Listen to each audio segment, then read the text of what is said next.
오늘은 가치관 변화란 제목으로 함께 은혜의 말씀을 나누고자 합니다. 제목 같이 한번 크게 읽어볼까요? 제목 보여주시겠어요? 가치관 변화란 우리가 이제 예수님을 믿기 전에 세상에서 살았던 우리의 경험 또 우리의 여러 지식들을 통해서 스스로가 삶을 살아가는 자신만의 독특한 그런 방식과 태도들이 있습니다. 이것을 본인만의 이제 가치관이라고 얘기할 수가 있는데요.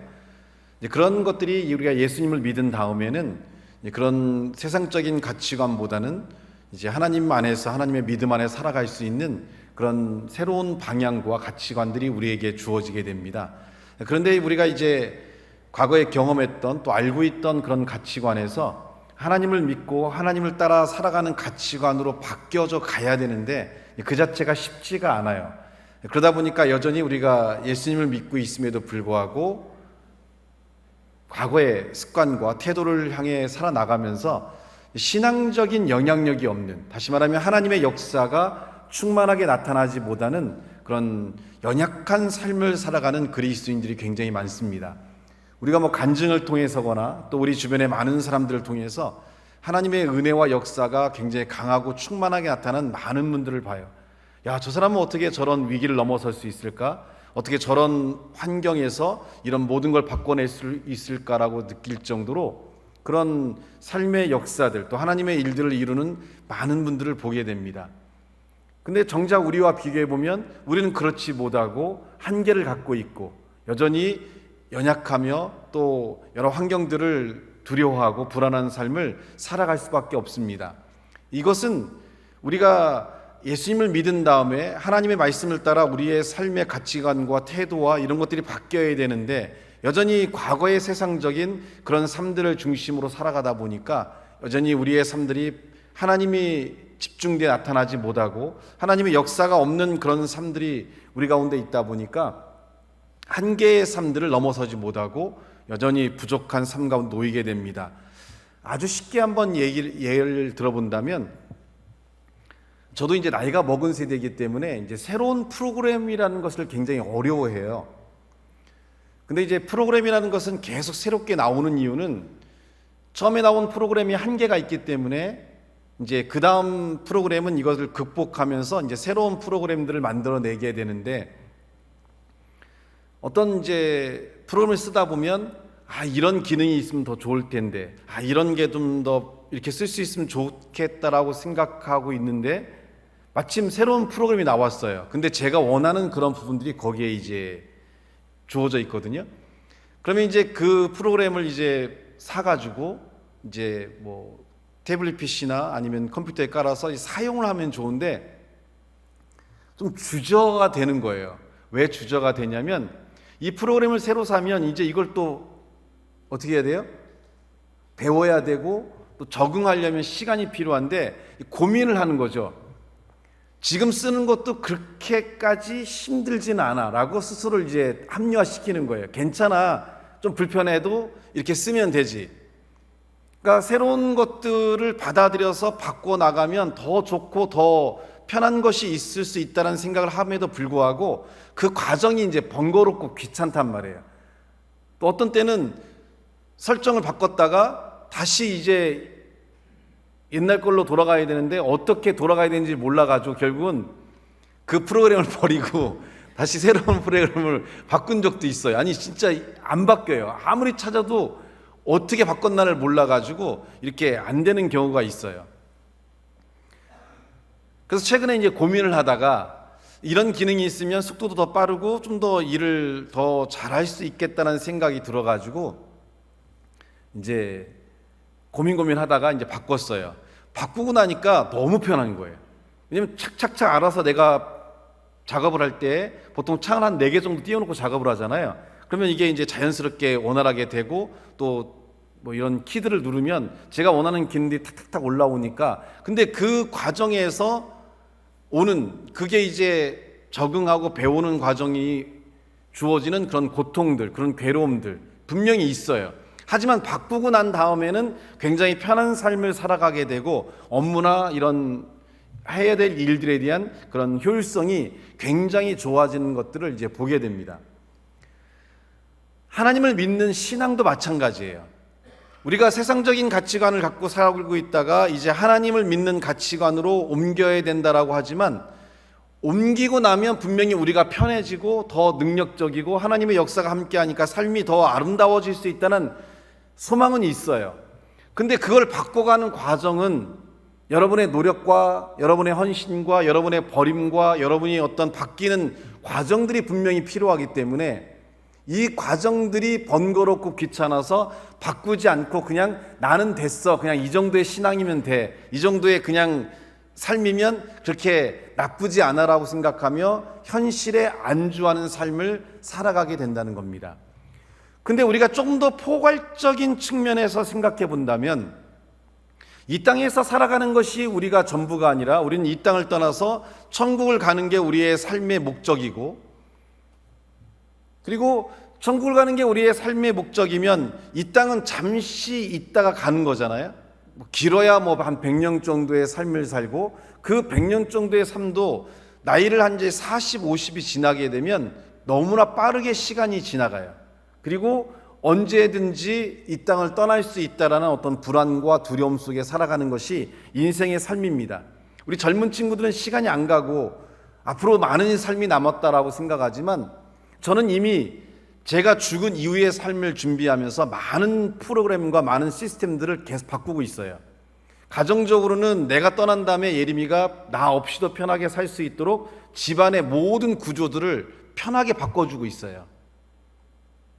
예를 들어서 전기차 충전기를 설치해 준다든지, 기존의 기름 보일러에서 가스 보일러를 바꿔서 아이가 출퇴근하고 와도 그냥 가스가 충전이 돼서 스스로 어떤 신경 안 써도 될 수 있는, 그리고 고장이 나지 않는 이런 부분들은 50이 넘어서 60이 가까워진 저로서는 제가 떠났을 때 이제 홀로 삶을 살아야 될 아이를 위해서 준비시켜주는 삶을 서서히 바꾸고 있어요. 제가 있을 때는 아날로그적인 삶이 괜찮아요. 내가 고치고 뜯어 고치면 되니까. 근데 내가 떠난 다음에 남아있는 사람들은 그걸 해줄 수 있는 사람이 없다면 스스로의 혼자의 삶을 살아가야 되니까 변화를 만들어줘야 된다는 거죠. 교회적으로도 시스템을 바꿨어요. 다 디지털로 바꿨고, 그리고 워십 예배로 도입해서 새로운 그런 예배의 틀을 바꿔주고 있어요. 왜냐하면 누군가가 하지 않으면 그것은 막대한 물질과 막대한 인원들이 필요한 건데, 누군가가 하지 않으면 평생 할 수 없는 일들이거든요. 근데 그것을 하게 되면 그 다음 세대가 누릴 수 있는 많은 하나님의 역사를 경험하거나 그들의 삶에 주어지는 은혜가 크기 때문에 바꾸고 변화시켜 나가야 돼요. 저는 굉장히 급해요, 마음이. 왜냐하면 내가 살 날이 많지 않다라고 생각하기 때문에. 이제 이 나이 정도 되면 불현듯 암이 올 수도 있어요. 불현듯 사고가 날 수도 있고, 옛날처럼 동체 시력이나 몸에 대한 반응 속도가 빠를 때는 사고의 위험에 벗어날 수도 있지만, 지금 같으면 운전하다가 나 죽을 수도 있겠다는 생각도 해요. 왜냐하면 브레이크를 너무 늦게 밟아요. 스스로가 느껴요. 내가 늦어지고 있구나. 많은 분들이 왜 사고가 나는지, 나이가 드신 분들이 요즘에는 어떤 걸 들 때에도 발목이 꺾여지는 경험을 해요. 이러다가 내가 작업을 하다가 위험할 수도 있겠다. 사다리에 올라가다가 내려오다가 발을 헛디뎌서 넘어진 적도 있어요. 이러다 잘못 넘어지면 신경 다치면 그대로 그냥 마비될 수 있겠구나. 이것이 그냥 나이가 먹어가면서 주어지는 자연스러운 현상이고, 다른 말로 하면 내가 이제 해야 될 것들이 얼마 지나지 않으면 할 수 없는 상태가 오겠다는 생각을 가져요. 이것이 제가 미래를 준비하는 저의 가치관 변화예요.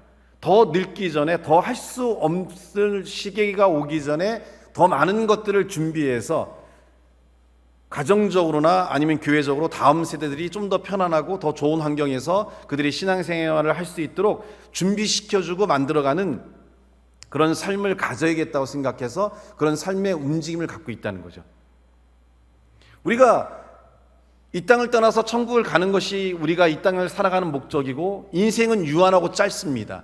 이 짧은 인생의 유한에서 우리가 가치관이 바뀌지 않게 되면 그 시기가 지옥과도 같고 너무나 고통스럽다는 거죠. 제가 만나는 많은 사람들은 굉장히 불안해해요. 굉장히 두려움이 많아요. 삶이 피해의식도 굉장히 많고 삶이 굉장히 힘들고 어렵게 살아가요. 그 상태로 살아가는 삶은 얼마나 지옥 같을까요? 그들에게 예수님에 대한 복음을 전하고 하나님이 주시는 평안함과 하나님이 주시는 은혜를 나누면서 그들의 삶이 소망을 회복하고 믿음을 회복한 다음에는 그들의 삶은 기쁨과 즐거움으로 살아가는 모습을 보게 돼요. 오늘 우리의 삶이 왜 짜증이 나고 왜 힘들고 왜 어렵냐면 인간은 한계를 갖고 있고 인간은 연약합니다. 그리고 인간은 능력적으로 약한 존재예요. 성경은 하나님의 역사를 통해 우리가 살아갈 수 있는 존재라고 얘기해요. 인간에게 하나님이란 존재를 빼게 되면 인간의 삶의 힘으로 살아가야 되는데 창세기부터 시작된 인간의 타락 이후에 하나님을 떠난 인간의 삶을 뭐라고 합니까? 종신토록 노력해야 간신히 먹고 살 수 있는 연약한 존재이고 그들은 병들고 그들은 약하며 그들은 한계를 갖고 있고 그들은 욕심과 이기심으로 서로를 죽이며 이 땅의 삶들은 마치 지옥과 같은 삶이라고 성경은 우리에게 얘기하고 있어요.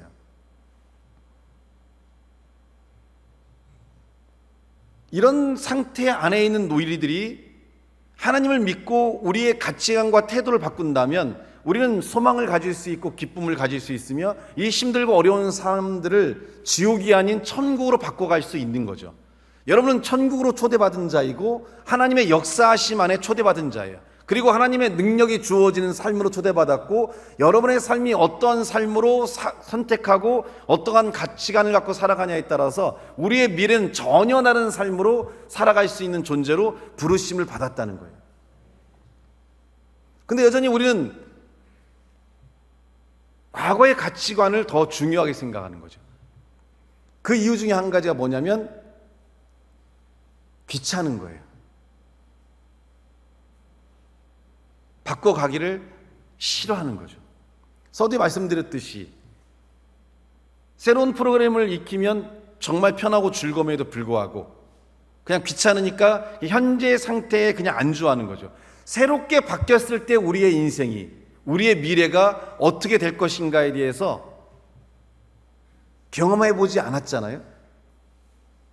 근데 여러분이 생각하는 것보다도 엄청 어마어마하게 그 삶은 전혀 다른 삶을 살아갈 수 있게 됩니다. 기도하는 것이 응답되어지고 하나님이 필요할 때 하나님이 나타날 수 있고 또 우리가 생각하는 것보다 더 넘치게 채워주시는 하나님과 동행하는 삶을 살아간다고 하면 여러분의 인생은 어떨까요? 여러분의 자녀들은 어떤 삶을 살아갈 수 있을까요? 그런 하나님이 사라진 상태에서 인간의 힘으로 삶을 향해 나아간다고 하면 우리가 부딪혀야 되는 세상의 힘든 그 삶은 그 고통과 그 어려움들은 여러분에게 끊임없는 좌절을 주고 낭망을 주고 어려움을 줄 거란 얘기예요. 지금까지 우리가 그런 경험을 하지 않았기 때문에 나는 괜찮다라고 생각하지만 그때가 위기예요. 그때 나타난 여러분의 삶의 문제들을 여러분은 어떻게 감당할 수 있겠습니까? 한 번도 우리는 생각해 본 적이 없어요. 내가 암에 걸릴 거다. 근데 우리 교회 성도님 중에서도 암에 걸리신 분이 굉장히 많아요. 한 번도 예측하지 않으셨어요. 한 번도 내가 계획하는 일들이 잘못될 거다, 다른 사람으로 인해서 내가 어려움을 겪을 거다 생각하지 않았던 분들이 직장에서 또 그들의 계획에서 많은 위기와 어려움을 겪게 되는 그런 문제들을 보게 돼요. 말도 안 되는 민원으로, 말도 안 되는 협박으로 많은 선생님들이 죽음을 선택하거나 많은 공무원들이 민원인 때문에 자살을 선택하는 이런 힘들고 어려운 상황들이 우리에게 주어져요. 그들의 인생에는 그런 일이 없었죠. 어제도 어떤 분을 만나서 잠깐 이렇게 얘기를 나누게 됐는데 명절날 얘기를 하다가 저 명절날에 장례식이 3개가 있어가지고 이렇게 쳐다보니까 바빴습니다 했더니 자기도 장례식을 갔다 왔다고 하면서 가슴이 아프다라고 얘기하더라고요. 왜 그러냐 했더니 자기의 이제 이모와 이모부가 두 분 다 암에 걸리셨대요. 근데 이제 아산에서 굉장히 유명한 그 식당을 하고 있는데 몸이 안 좋으니까 딸이 이제 결혼을 포기하고 그리고 직장도 놓고 엄마 아빠를 돕기 위해서 아산에 내려와서 같이 식당을 운영해 주고 있대요. 근데 이 젊은 딸이 암에 걸린 거예요. 젊으니까 암 세포도 이제 활발하니까 급성으로 몸에 번져서 추석 3일 전에 이제 당일 전에 3일 전에 돌아가셔가지고 추석날 발인을 했다라고 얘기하시면서 이모와 이모부가 너무 불쌍하다고 이렇게 얘기해요. 어느 누구도 자신의 인생에서 이런 스토리를 그려본 적이 없어요. 이것이 인생입니다. 미래를 예측할 수 없는 삶. 근데 미래를 예측할 수는 없어도 그 미래가 어떤 식으로 다가올지라도 견뎌내고 버텨낼 수 있는 것은 바로 믿음이라는 선물을 하나님이 우리에게 주셨고, 그 상황에 내가 너와 함께 할 거란 확신을 우리에게 주셨기 때문에, 우리에게는 성경은 뭐라고 합니까? 감당할 시험 외에는 너에게 시험을 주지 않겠다는 말씀처럼 우리에게 주어진 문제를 우리가 감당하고 견뎌낼 수 있는 삶의 일들을 만들어낼 수 있다는 겁니다. 오늘 퇴근길에 택시를 탔어요.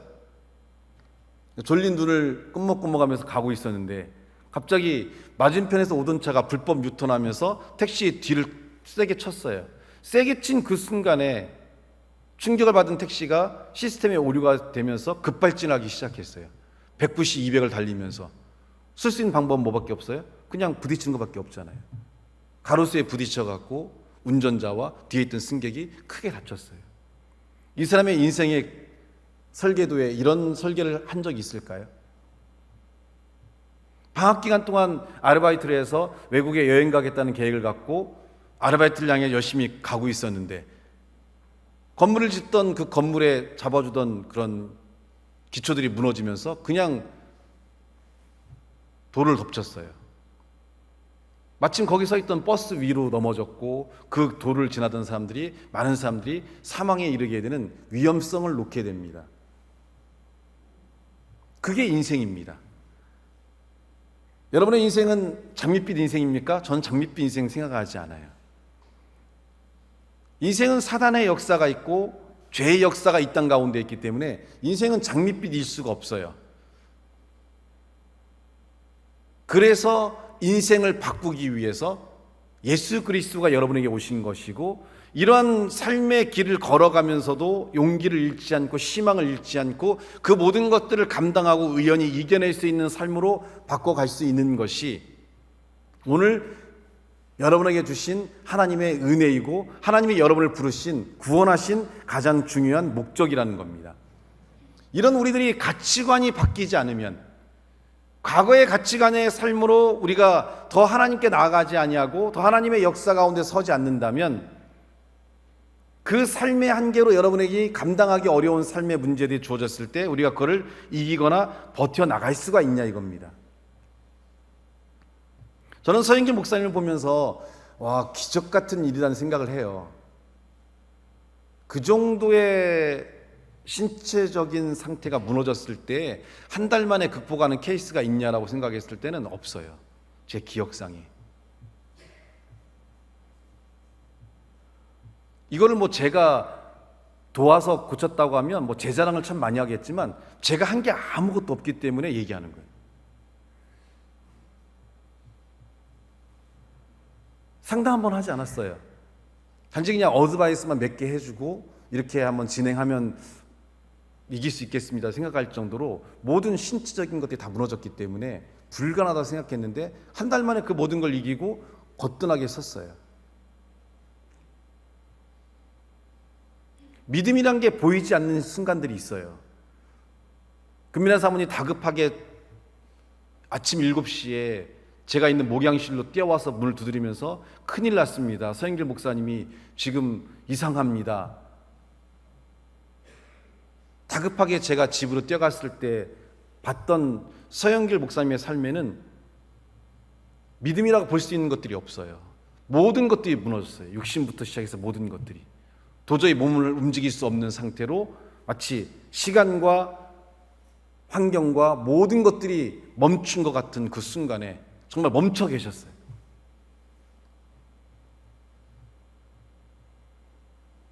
아, 이분의 삶에 믿음이 있을까? 이분의 삶에 하나님이 역사할까? 근데 시간이 지나면서 회복되는 걸 보고 그 안에 있는 믿음이 스스로를 끌어올리기 시작해요. 어마어마한 삶의 무게고 질병의 무게라고 생각하는데, 그거에 깔려있는 삶이 그걸 밀어내면서 숨을 쉬기 시작하고 삶을 일으켜서 회복시키기 시작해요.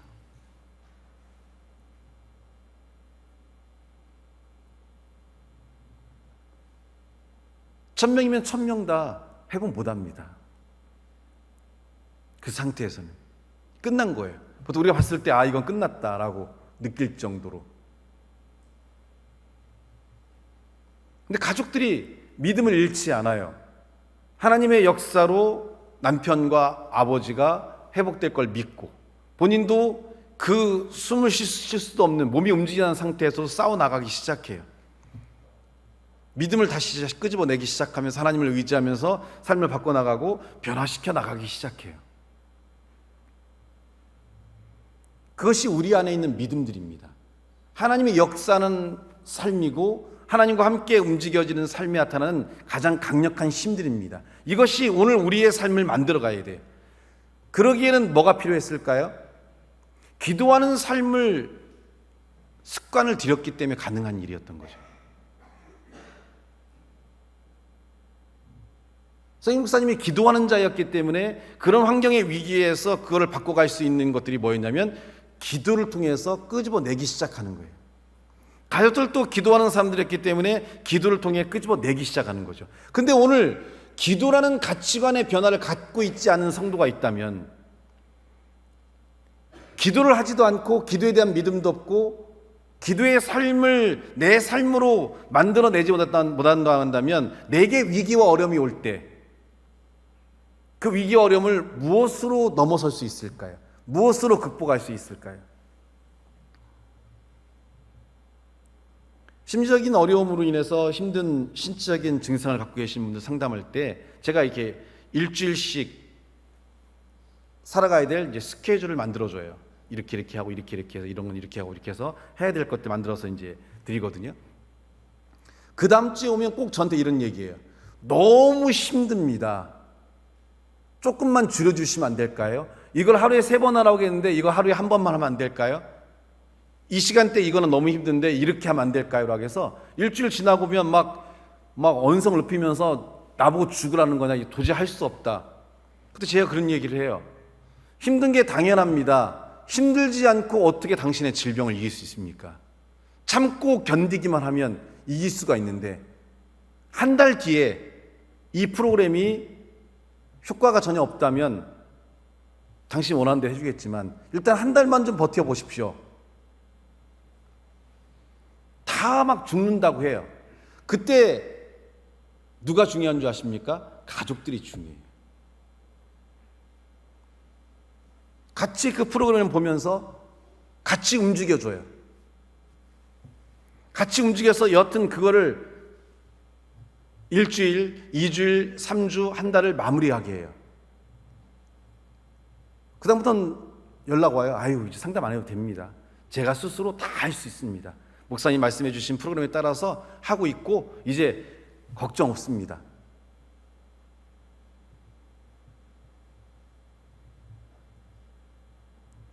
여러분의 삶의 무기는 뭡니까? 우리가 막 지치고 힘들고 괴롭고 어렵고 몸도 아프고 막 정신도 힘들고 이럴 때 여러분을 그 삶에서 끄집어낼 수 있는 신앙적인 무기는 뭡니까? 그냥 그럴 때 술 한잔 먹고 그냥 잠만 자고 그게 여러분이 선택할 수 있는 가치관이라고 한다면 하나님을 믿고 있고 하나님의 역사를 소망했던 여러분들은 그 상황에서 어떻게 바뀔 수 있는 여러분의 삶을 움직여지는 영적인 가치관은 무엇이냐라고 우리 스스로에게 질문을 던져봐야 돼요. 예배 드리는 게 힘들고 찬양 부르는 게 힘들고 기도하는 게 힘들다고 하면 여러분 세상에 여러분이 정말 힘든 일에 부딪혔을 때 어떻게 여러분이 이길 수 있을까요? 나한테는 그런 일이 없다? 나는 괜찮다? 아닙니다. 하나님과 함께하는 것이 즐겁고 하나님께 기도하는 것들이 소망이 있고 하나님 앞에 서는 것들이 믿음이 있을 때 우리에게 주어진 삶들을 이겨낼 수 있는 거고요. 제가 만병통치약은 아니에요. 저는 인도를 해주는 겁니다. 이 상황에서 어떻게 하면 당신의 삶에 하나님의 역사가 나타날 수 있는지에 대한 인도를 해주는 거고 결국은 그 인도를 통해 여러분이 무엇을 할 수 있을까요? 그 인도함을 통해서 여러분이 그렇게 살아가는 건 여러분의 몫이에요. 그렇게 살아가지 아니하면 어떠한 결과가 나올 수 없는 거고, 그런 믿음으로 살아가면 그 결과가 여러분의 삶을 움직이게 됩니다. 그때 우리는 이렇게 표현하죠. 기적이 일어났다. 하나님이 역사하셨다. 근데 그거는 아까 서영기 목사님의 얘기에서 말씀드렸듯이 일상적인 삶에서 그렇게 살아왔던 자들은 이길 수 있다는 거죠. 기도하는 자들은 그 기도를 통해 일어나요. 말씀을 읽는 자들은 말씀을 통해 일어나요. 믿음을 가진 자는 믿음을 통해 일어나요. 예배를 드리는 자, 찬양하는 자는 그걸 통해서 일어나요. 근데 오늘 우리에게 그런 영적인 가치관이 없다고 하면, 여러분의 미래가 평온하고 아름답다고 하면 여러분 아직 인생이 뭔지 모르는 사람들이에요.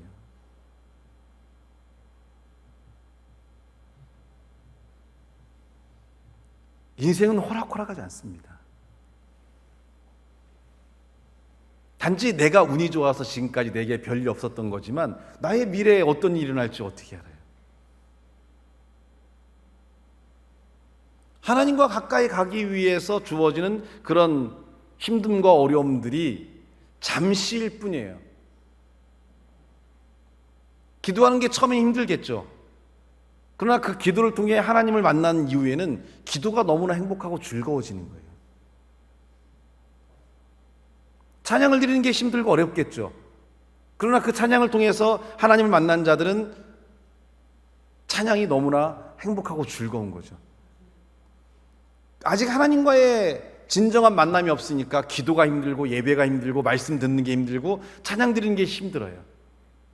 그러나 그거를 바꿔간다면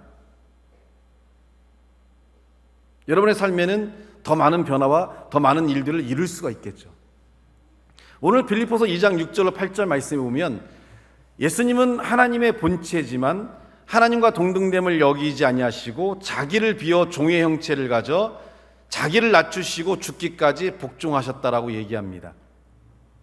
하나님과 동등하신 분이고 그도 신이지만 자기를 비워 종의 형체를 가져 사람들과 같이 되기를 위해 자기를 낮추셨다라고 얘기합니다. 이사야에서는 이런 예수 그리스도에 대한 예언을 통해서 우리에게 이렇게 얘기하고 있는데요. 2절에 보면 그는 풍채도 없고 흠모할 만한 아름다운 것들이 없다고 얘기하고 있고, 또한 예수님은 멸시를 받아서 사람에게 실어 버린 바 되었으며 간고를 많이 겪고 질고를 아는 자라고 얘기합니다. 그는 멸시를 당하였고 그를 귀하게 여기지 않았다라고 얘기해요. 그런데 5절에 보면 우리 5절 말씀 같이 한번 크게 읽어볼까요? 자, 시작.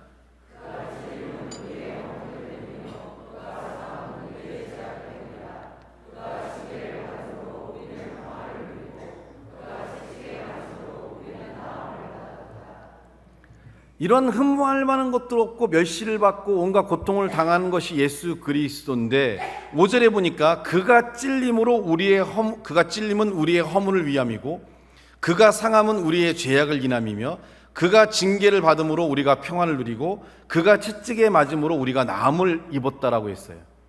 변화란 거는 누군가가 희생하지 않으면 변화는 일어날 수가 없어요. 왜 문제가 있는데 왜 희생하지 않습니까? 예수 그리스도의 삶의 진정한 가치는 오늘 말씀처럼 내가 창에 찔리는 것은 내가 찔려서 너희들의 허물을 용서함 받게 하기 위함이고 내가 상한 거는 너희들의 죄악으로부터 너희를 구원하기 위함이며 내가 징계를 받아서 너희가 평안을 누리고 내가 채찍에 맞음으로 너희가 나음을 얻게 하기 위한 그 과정이라고 얘기합니다. 변화는 누군가가 희생을 해야 돼요. 누군가가 십자가를 져야 됩니다. 이게 예수 그리스도를 믿는 우리에게 주어지는 진정한 삶의 영적인 가치관이에요. 말하기만 좋아하지 마시고 행하셔야 돼요. 말은 누구나 할 수 있어요. 자식을 걱정해요. 근데 기도하지 않아요. 말만 내가 내 자식을 사랑한다? 근데 그 자녀가 바뀌려면 하나님의 역사가 아니면 안 되잖아요. 여러분에게 근심거리가 된다는 건 여러분이 한계를 겪는 거고, 그러면 그 자녀를 위해서 기도해야 되는데 기도하기는 싫다 이겁니다. 희생하지 않으니까 결과를 가져오거나 열매를 가져오거나 변화를 가져오기가 쉽지가 않아요.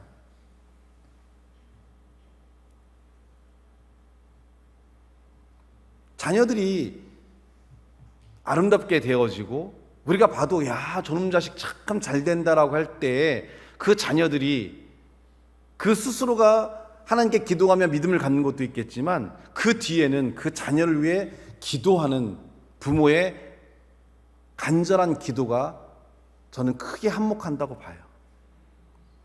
제가 듣기에도 정말 간절하게 기도하는, 자녀를 위해 간절하게 기도하는 부모들의 기도 소리를 많이 듣게 돼요. 같이 기도하다 보면 제 마음에도 그 마음이 와닿는데 하나님이 받으시고 그 자녀들의 삶을 얼마나 크고 아름답게 복을 주실까요?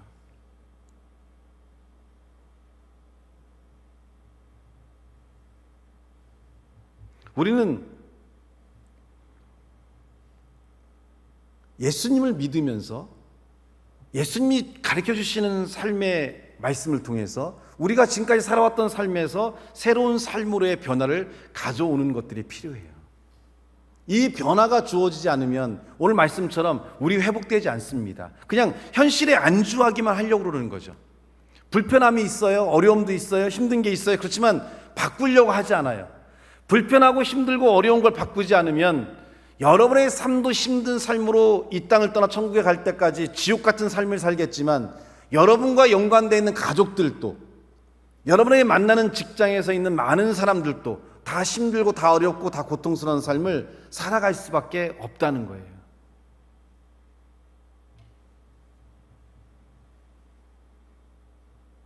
그 희생하는 자가 내가 되기를 서원해야죠. 누가 희생하겠느냐? 쥐들이 모였어요. 이놈의 고양이 때문에 우리가 밖에도 못 나가고 힘들어 죽겠다. 저 고양이 목에다가 방울만 걸면 딸랑딸랑 소리가 나니까 우리가 미리 피할 수 있으니까 자, 고양이 목에다가 방울을 달자라고 쥐들이 모여 회의를 했어요. 근데 큰 문제에 직면합니다. 그러면 고양이 목에 누가 방울을 달 것이냐?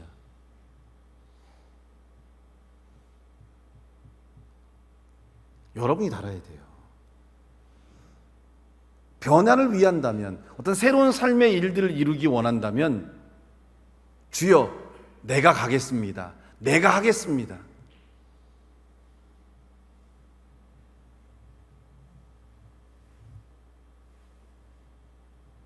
가끔은 이런 얘기를 하고 싶을 때가 있어요. 하나님을 시험해보라는 말씀도 있잖아요. 또 어떤 말씀이 하나님을 시험하지 말라는 말씀도 있는데 하나님을 믿으면서 우리가 누리는 축복이 큰데 이게 우리가 잊어버릴 때가 많잖아요. 그러면 가끔 그런 얘기 해주고 싶을 때가 있어요. 좀 하나님을 떠나서 좀 살아봐라. 네 생각, 네 능력을 믿고 한번 살아봐라. 그 삶이 과연 얼마나 능력적일 수 있는지.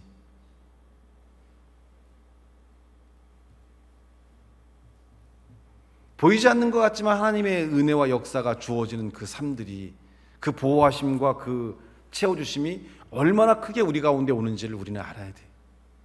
그러면 우리의 삶이 회복이 돼야 되고 우리의 삶의 회복을 통해서 우리 주변의 사람들에게 변화를 주고 그들에게 소망을 주고자 한다면 우리는 바뀌어야 돼요. 우리의 생각과 가치관이 바뀌어야 돼요. 생각만 바뀌는 게 아니라 진정한 바뀜은 그 생각대로 삶을 바꿔야 돼요. 삶을 바꿔야만 새로운 삶이, 새로운 가치관이 여러분의 삶에 주어지고 그 삶은 많은 영향력들을 우리의 주변에 만들어낼 수가 있다는 겁니다. 근데 그것이 안 된다면 오늘 마태복음 9장 10절로 13절에는 예수님께서 세리와 죄인들과 함께 식사를 하시니까 당시 율법학자인 바리새인이 제자들에게 어찌하여 너의 선생은 이러한 죄인들, 세리들과 함께 밥 먹냐라고 막 핀잔을 합니다. 그때 예수님께 말씀하시기를 건강한 자에게는 의원이 쓸데없고 병든 자에게 쓸데있다라고 말씀하시면서 내가 의인을 부르러 온 것이 아니라 죄인을 부르러 왔다고 얘기합니다. 가장 힘들고 어려운 사람은 바로 여러분의 옆에 있는 사람들이에요. 옆에 있는 사람 손 한번 잡아보시겠어요? 네가 가장 힘든데 내가 몰랐다라고 한번 해보세요.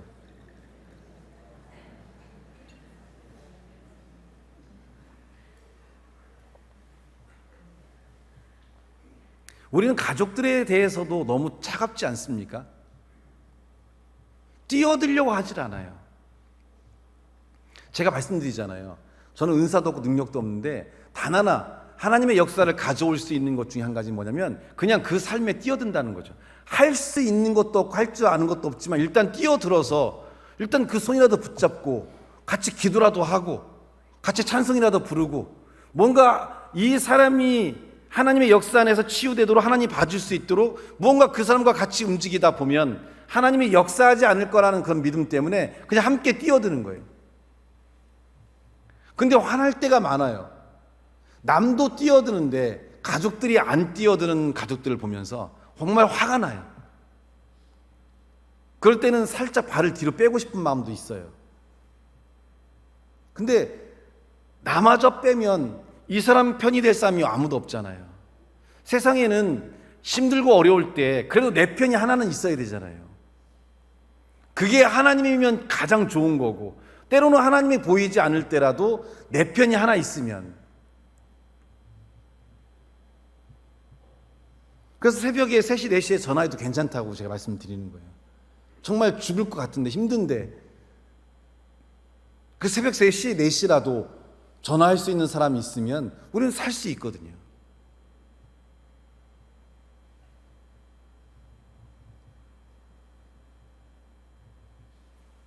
사랑은 사랑한다라고 말하는 게 아니라요. 사랑은 행함이 따라야 돼요. 같이 뛰어들어야죠. 불구덩이에 뛰어들어야 돼요. 불나면 항상 어떻게 해요? 사람들이 아이고 어떡하냐고 막 울면서 땅을 치면서 막 있어요. 그 시간에 차라리 이불에 물을 적셔서라도 뒤집어 쓰고 들어가야죠. 그래야 한 명이라도 더 구원할 수 있을 거 아닙니까? 어떡하냐고 땅을 치면 울면은 어떤 일이 일어납니까? 울기만 하는 사람이 되지 마시고 뛰어 들어가는 사람이 되셔야죠. 구하지 못하면 그냥 같이 죽어야 돼요. 그냥 그게 사랑이죠. 여러분 꼭 끌어안아 보세요. 같이 죽자 하세요. 해봐. 같이 죽자. 그냥 안 되면 같이 죽자.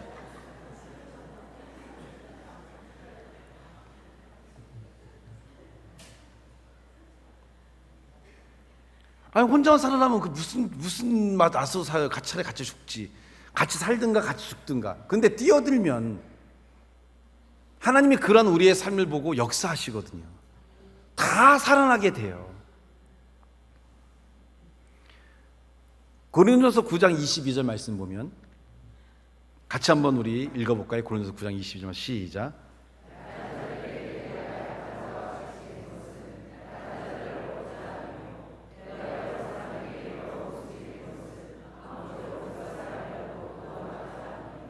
빌립보서 4장 12절 말씀도 같이 한번 우리 읽어볼까요? 시작.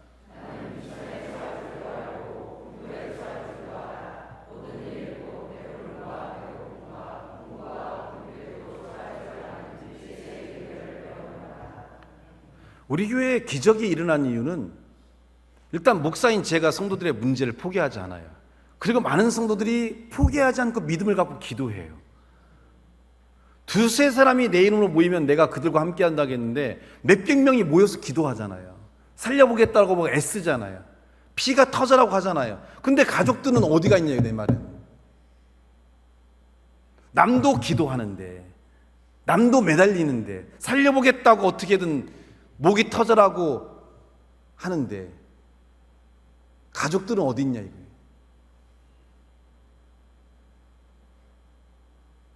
오늘 그래서 9장 22절에 바울은 약한 자들에게는 내가 약한 자와 같이 된 것은 약한 자들을 얻고자 함이며 여러 사람에게 내가 여러 모양이 된 것은 많은 사람들을 주님 앞으로 이끌기 위해서다.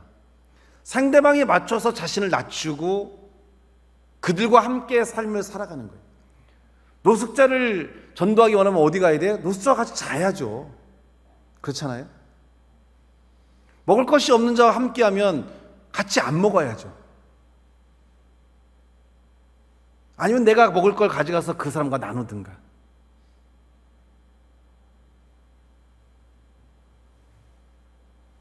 변화가 일어나려면 함께 할 수 있는 자가 있을 때 변화가 일어날 수 있고 그 함께 할 수 있는 자가 믿음을 갖고 자기 것을 나눌 때 그것에서 우리는 새로운 놀라운 일들을 이루어낼 수 있게 돼요.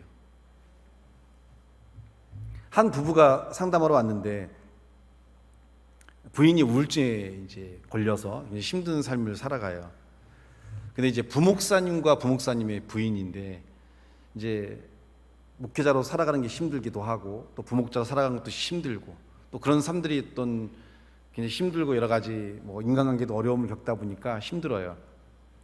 어떻게 해야 이 약을 먹어도 안 돼 나을 수 있습니까? 하길래 제가 주섬주섬 제 책상에 가가지고 이거 얘기하면 안 되는데 책 몇 권이 있어요. 돈을 숨겨놓은 비자금. 그래서 반응을 웃어주셔야 이게 아무렴도 이러면 예림한테 혼나 있다가 왜 숨겨놨냐고.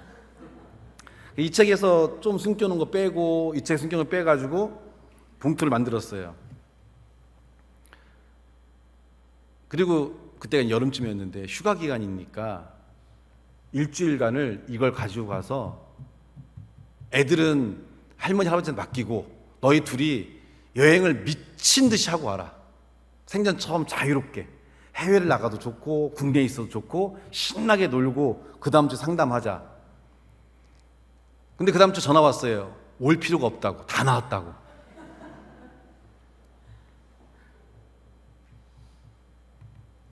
좀 자유롭고 싶었던 거죠.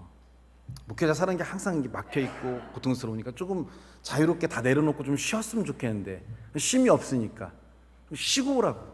가서 좀 놀고 오라고. 놀고 오라고 하면 놀고 올 수 있어요? 돈이 없는데 어떻게 놀고 와요? 돈을 줘야지. 각 사람의 필요의 소용대로 너희가 주라라고 성경은 얘기하고 있잖아요. 고통과 아픔과 어려움이 있을 때 그냥 말로만 하는 것이 아니라 여러분이 가진 걸 나누어 주고 함께 해주고 그와 동행할 수 있는 삶을 향해 나아가야죠. 배고픈 사람이 있으면 어떻게 해야 돼요? 데리고 식당가 밥 사줘야죠.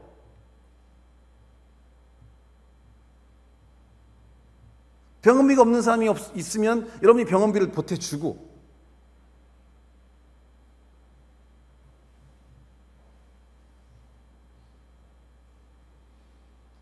제가 사무실에서 혼자 이렇게 얘기하고 있었거든요. 야, 한 달에 30만 원씩 10년이라는 시간을 해야지 3천만 원이라는 돈이 만들어지는구나. 야, 이 돈이 크구나. 이런 생각을 제가 막 얘기하니까 옆에 있는 교육자가 왜요? 목사님 돈 필요하세요? 그러길래 아니야, 뭐 그냥 생각해 본 거야. 근데 한 가정에 30만 원이라는 돈은 굉장히 큰 돈이잖아요. 한 달에 30만 원 월급 받아 생활을 해야 되는데.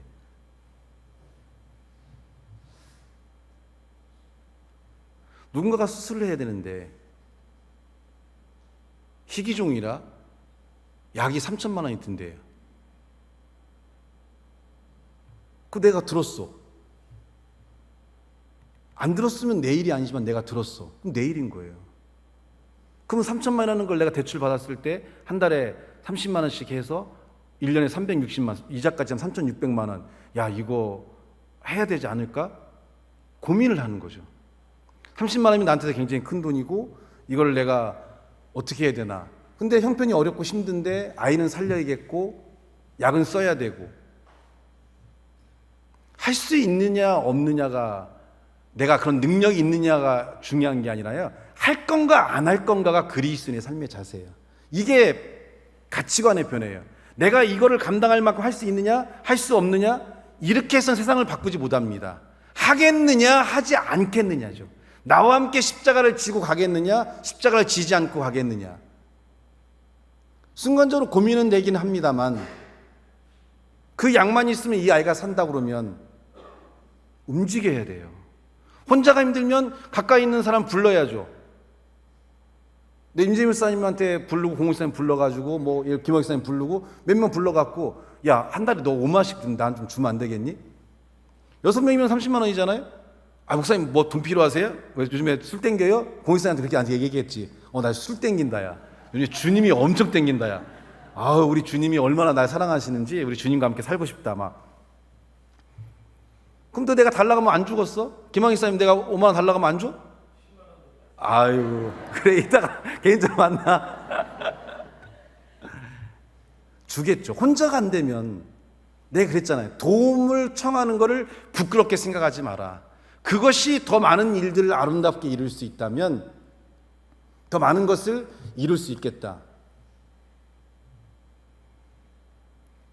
그럼 여기서 얘기하는 거죠, 예림이가. 그렇게 도와주고 나면 아빠가 힘들게 사는데 괜찮겠냐. 근데 결론은 뭐냐면, 근데 하나님께서 그걸 채워주시고 복을 주시는 걸 봤다. 그러니까 괜찮다. 그게 지금까지 살아온 제 삶이에요. 베풀고 나눴을 때 하나님이 나를 내버려 두지 않고 어떤 삶이든 어떤 협력자를 통해서든 그런 일들이 감당되고 할 수 있는 삶. 오늘 10만 원 벌었어요. 그렇잖아요? 그럼 나 10만 원, 너 10만 원, 그럼 상훈이 10만 원. 끝났네, 그지? 상훈아, 대답을 안 한다? 상훈아, 너 뭐 장로 아들이야, 인마.